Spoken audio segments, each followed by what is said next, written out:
தற்போதைய தேர்தல் முடிவுகள் குறித்த விவரங்களை நமது சிறப்பு செய்தியாளர் யோகேஸ்வரன் டிஜிட்டல் வாயிலாக வழங்க தற்போது கேட்கலாம்.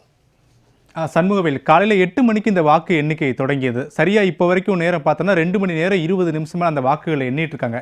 ஜம்மு அண்ட் காஷ்மீர் யூனியன் பிரதேசத்திலையும் சரி, ஹரியானா மாநிலத்திலையும் சரி, இப்போ இருக்கக்கூடிய ட்ரெண்ட் படி யார் முன்னிலையில் இருக்கிறாங்க, எந்த கட்சி முன்னிலையில் இருக்கிறாங்க? பாரதிய ஜனதா கட்சி காங்கிரஸ் இடையே கடும் போட்டி 2 மாநிலத்தில் இருக்குதுன்னு சொன்னாலும் இவர்களோடு கூட்டணி இருக்கக்கூடிய கட்சிகள் எந்தெந்த தொகுதிகள் எல்லாம் முன்னணி நிலவரத்தில் இருக்கிறாங்க அப்படின்றத செய்தியாளர்கள் கொடுக்கக்கூடிய தகவல்களை நம்ம ஒரு பக்கம் பார்க்கிறோம். மற்றொரு பக்கம் இந்திய தேர்தல் ஆணையத்துடைய அதிகாரப்பூர்வ வலைதளத்தில் என்ன தெரிவிச்சிருக்காங்க, இப்போ இருக்கக்கூடிய ட்ரெண்ட் படி என்ன போயிட்டு இருக்கு அப்படின்றத நம்ம முதல்ல பார்த்துடலாம். இது ஜம்மு அண்ட் காஷ்மீருக்கும் ஹரியானாவிற்கும் இந்திய தேர்தல் ஆணையம் கொடுத்திருக்கக்கூடிய பார்க்க முடியுது. பிஜேபி 48 இடங்களில் முன்னணி நிலவரத்தில் இருக்கிறாங்க, லீடிங் என்பது குறிப்பிட்டிருக்காங்க. 48 இடங்களில் பாஜக முன்னணி நிலவரத்தில் இருக்கிறாங்க. மொத்த சட்டமன்ற தொகுதிகள் 90. காங்கிரஸ் கட்சி 34 இடங்களிலையும், இண்டிபெண்டன்ட் சுயேட்சை வேட்பாளர்கள் 5 இடங்களிலும், இந்திய தேசிய லோக்தள் என்பது 1 இடங்களிலும், பகுஜன் சமாஜ் பார்ட்டி 1 இடத்திலும் அவங்க முன்னணி நிலவரத்தில் இருக்கிறாங்க.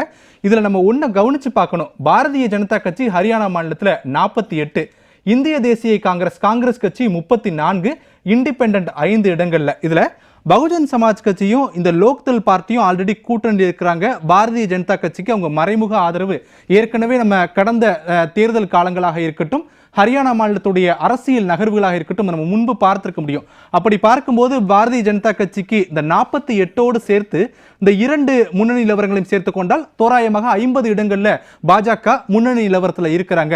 பெரும்பான்மைக்கு தேவை 46 தான். 90ல் பாதிக்கு மேல 1 எடுத்து அவங்க பெரும்பான்மை அப்படின்ற பட்சத்தில் 46 சட்டமன்ற தொகுதிகள் தான் அவர்களுக்கு தேவைப்படும். ஆனால் பாஜக தற்போதைய நிலவரப்படி 50 இடங்கள்ல அவங்க முன்னணி நிலவரத்தில் இருக்கிறாங்க. இதுல பாரதிய ஜனதா கட்சி மட்டும் தனியாக 48 இடங்களிலும், அதே போல பாஜகவிற்கு மறைமுகமாக தங்களுடைய ஆதரவை தெரிவிக்கக்கூடிய லோக்தள் மற்றும் பிஎஸ்பி பகுஜன் சமாஜ் பார்ட்டி 2 பேருமே தலா 1 இடங்கள்ல முன்னணி நிலவரத்தில் இருக்கிறாங்க. காங்கிரஸ் கட்சியோ சற்று பின்னடைவுதான், 34.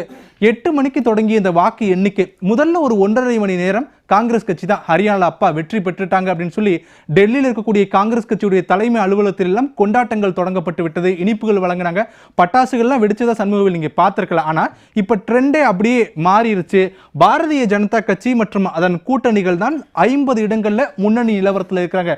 இதை நம்ம சொல்லல, செய்தியாளர்கள் களத்திற்கும் சொல்ல, இந்திய தேர்தல் ஆணையத்துடைய அதிகாரப்பூர்வ வலைதளத்தில் தெரிவிக்கப்பட்டிருக்கிறது.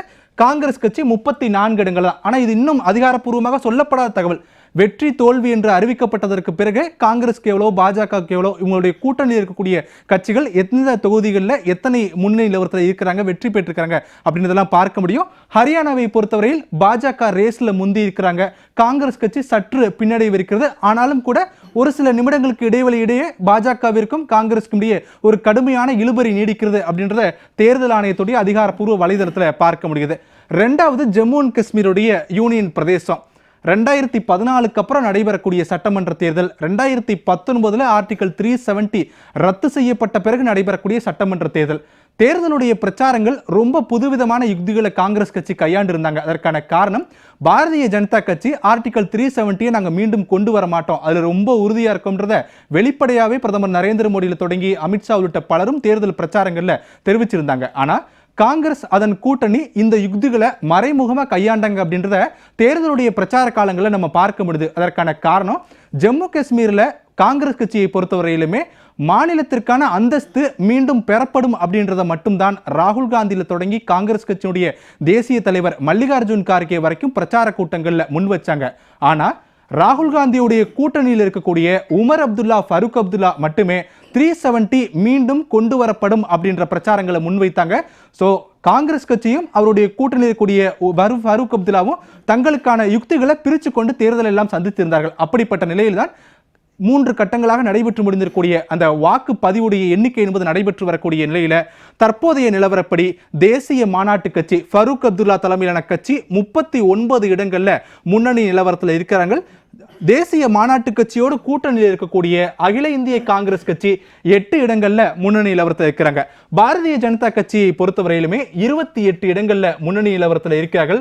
2014 தேர்தலில் ஆளும் கட்சியாக இருந்த மெஹபூபா முஃப்தி தலைமையிலான கட்சி 3 இடங்களில் மட்டுமே அவர்கள் பிடிபி முன்னணி நிலவரத்தில் இருக்கிறத பார்க்க முடிகிறது. இதுதான் தற்போதைய நிலவரங்களாக இருக்கிறது. ஆனா ஜம்மு காஷ்மீர்ல மற்றொரு சுவாரஸ்யம் மறைந்திருக்கு. அது என்ன தெரியுமா?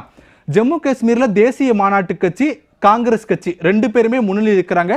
பெரும்பான்மைக்கு தேவையை விட அதிகமாக எடுத்துட்டாங்க. ஆனா பாரதிய ஜனதா கட்சி 28 இடங்கள்ல மட்டும்தான் முன்னணி நிலவரத்தில் இருக்கிறாங்க. ஆனா அதுல கவனிக்கக்கூடிய விஷயத்தை பொறுத்தமே இண்டிபெண்டன்ட் 8 இடங்கள்ல காங்கிரஸ் கட்சிக்கு சராசரியாக அவங்க போட்டி போடுறாங்க. இந்த 8 இண்டிபெண்டன்ட் சுயேட்சை வேட்பாளர்கள் யார் அப்படின்னா, இதற்கு முன்பு பேசின விருந்தினர்கள்லாம் சொல்லியிருப்பாங்க, ஜம்மு காஷ்மீர் வேலி, அதாவது காஷ்மீர் பள்ளத்தாக்கு பகுதிகளில் பாஜக பெரும்பான்மை இடங்களில் போட்டியிடவில்லை. மாறாக சுயேட்சை வேட்பாளர்களை பாஜக மறைமுகமாக ஆதரித்தது. தேர்தல் பிரச்சாரங்கள் தொடங்குவதற்கு முன்பு கூட பாஜக தெரிவிச்சிருந்தாங்க, நாங்க போட்டியிடல, ஆனா யார் அங்க வெற்றி பெறுறாங்களோ அவங்களுக்கு நாங்க ஆதரவுகளை எல்லாம் கொடுப்போம் அப்படின்னு சொல்லி பாஜகவுடைய ஜம்மு காஷ்மீர் தலைவர்கள் எல்லாம் இந்த தேர்தல் பரப்புரையில சொல்லியிருந்தாங்க. அப்படி பார்க்கும்போது இண்டிபெண்டன்ட்ல சுயேட்சையில தோராயமா ஒரு 90% வெற்றி வேட்பாளர்களா இருக்கட்டுமே, அவங்க பாஜகவிற்கு தங்களுடைய ஆதரவை வழங்குவதற்கான வாய்ப்புகள் அதிகம் இருக்கிறது அப்படின்றத தேர்தல் களங்கள்ல பார்க்க முடியுது. இவை தவிர பிடிபி 2014 பாரதிய ஜனதா கட்சியோடு கூட்டணி ஆட்சி அமைத்திருந்தார்கள். ஆகவே அவர்களுடைய 3 இடங்கள் கிடைப்பதற்கான வாய்ப்புகள் இருக்கு. இப்படி ஹரியானா மாநிலத்தில் எப்படி neck to neck tough fight கொடுக்குறாங்க பாஜகவும் காங்கிரஸ் அப்படியோ, அதே போலதான் ஜம்மு அண்ட் காஷ்மீர்ல இன்னொரு விஷயம், ஜம்மு அண்ட் காஷ்மீர்ல வெற்றி தோல்வி முடிவு செய்யப்பட்டாலும் கூட ஆளுநர் கையில 5 சட்டமன்ற உறுப்பினர்கள் இருக்காங்க, நியமன சட்டமன்ற உறுப்பினர்கள். இவர்கள் நியமிக்கக்கூடிய பட்சத்தில் பாஜகவிற்கு பெரும்பான்மை இன்னும் அதிகரிப்பதற்கான வாய்ப்புகள் இருக்கு. ஆனால் அதெல்லாம் சட்ட ரீதியாக நாங்கள் சந்திப்போம் அப்படின்னு காங்கிரஸ் கட்சியினுடைய தலைவர்கள் தெரிவித்திருந்தாலும் கூட தேர்தல் அதெல்லாம் ஒப்பிட்டு பார்க்க வேண்டிய ஒரு கட்டாயம் ஏற்பட்டிருக்கிறது இன்றைய நிலவரப்படி.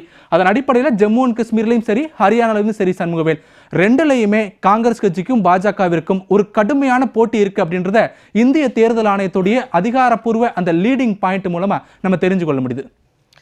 கள நிலவரங்களை டிஜிட்டல் வாயிலாக வழங்கியமைக்கு நன்றி யோகேஸ்வரன்.